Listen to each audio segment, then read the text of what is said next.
Okay, I would like to start making little videos where I talk about themes that are emerging in my teaching on a daily basis, and today's thought is about triggers for making a sound happen and how what works for one person doesn't work for another person. So if I ask somebody to visualize something, so for what we're working on today was thyroid cartilage tilting, which gives a particular sweetness to the sound. It thins out the vocal folds.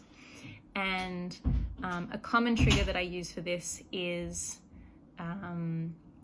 whinginess or sadness. So if I start talking to you like this, then I'm tilting my thyroid cartilage and I'm like, no, it's not fair. It's a bit whingy and sad.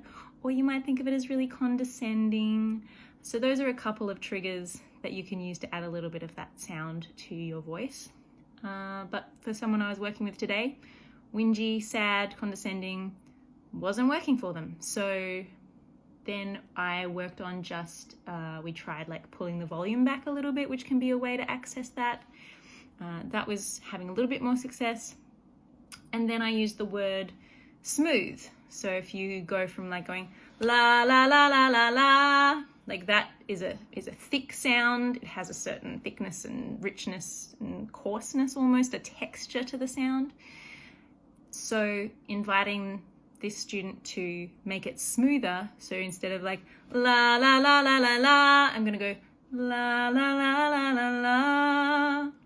And smoothing the sound out was a much better trigger for this particular student. For me, I like to think of it being whingy, and that is the thing that helps me get it the best.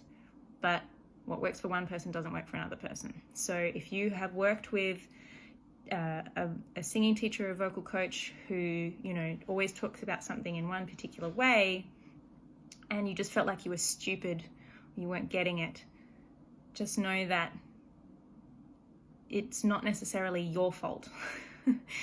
That instructions and imagery and visualization that works for one person doesn't necessarily work for another person. So I always aim to make sure that my students know that they're welcome to tell me if something isn't working for them, if they are struggling and it's just not happening, or they don't know what I mean by being whingy or whatever the instruction might be, to encourage them to let me know, hey, this just isn't working for me, and I will try to find another trigger, imagery, sound, feeling to try to conjure. And if I don't know one, then I'll talk to my colleagues, other teachers, and be like, what kind of triggers do you use for this sound or this mechanism to make it happen? So yeah, that's just a little thought for the day. What works for one person doesn't work for everybody, and you've got to find the approach that works for you.